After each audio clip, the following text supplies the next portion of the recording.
60 ივნის თბილისი ღია მმართველობის პარტნიორობის რეგიონულ კონფერენციას უმასპინძლებს. საქართველოს პირველი ქვეყანა აღმოსავლეთ ევროპაში, რომელიც პარტნიორობის მაღალი დონის შეხვედრას მასპინძლობს.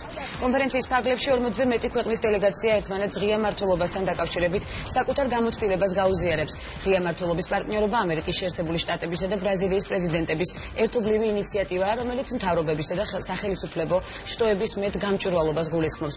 პარტნიორობის მონაწილე ქვეყნის მთავრობები იღებენ ვალდებულებას ჩართონ მოქალაქეები გადაწყვეტილების მიღების პროცესში, ხელმისაწვდომი და კომფორტული გახადონ სახელმწიფო სერვისები. აღებული ვალდებულების შესრულების ხარისხით განისაზღვრება ქვეყნის წარმატება ღია მმართველობის პარტნიორობის ფარგლებში. ღია მმართველობის პარტნიორობა უკვე 2011 წლიდან ფუნქციონირებს.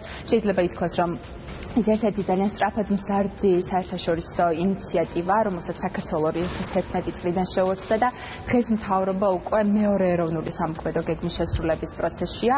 ეს გეგმა არაერთ მნიშვნელოვან ღონისძიებას მოიცავს, მათ შორის არის მაგალითად საქართველოს მასშტაბით საზოგადოებრივი ცენტრების განვითარება, რომლებიც ყველაზე მნიშვნელოვან საჯარო და კერძო სექტორის სერვისებს მიიტანენ სოფლის დონეზე. საქართველოს ამ კონფერენციას მასპინძლობს როგორც ღია მმართველობა პარტნიორობის სამეთვალყურეო კომიტეტის წევრი, 2014 წლიდან საქართველოს არის სამეთვალყურეო კომიტეტის წევრი. მნიშვნელოვანია აგრეთვე, რომ კონფერენციას დაესწრება საფრანგეთის სახელმწიფო მინისტრი რეფორმებისა და გამარტივების დარგში, რატორი ტიერი მენდონი, საფრანგეთის მინისტრა და იუსტიციის მინისტრს შორის, ორ სამინისტროს შორის გაფორმდება აგრეთვე თანამშრომლობის ურთიერთგაგების და თანამშრომლობის წერილი და ზუსტად იმ საკითხებზე, რაზეც ორივე სამინისტრო ერთობლივად უნდა იმუშაონ, ეს კონკრეტული საკითხები იქნება გაწერილი ამ ურთიერთთანამშრომლობის წერილში.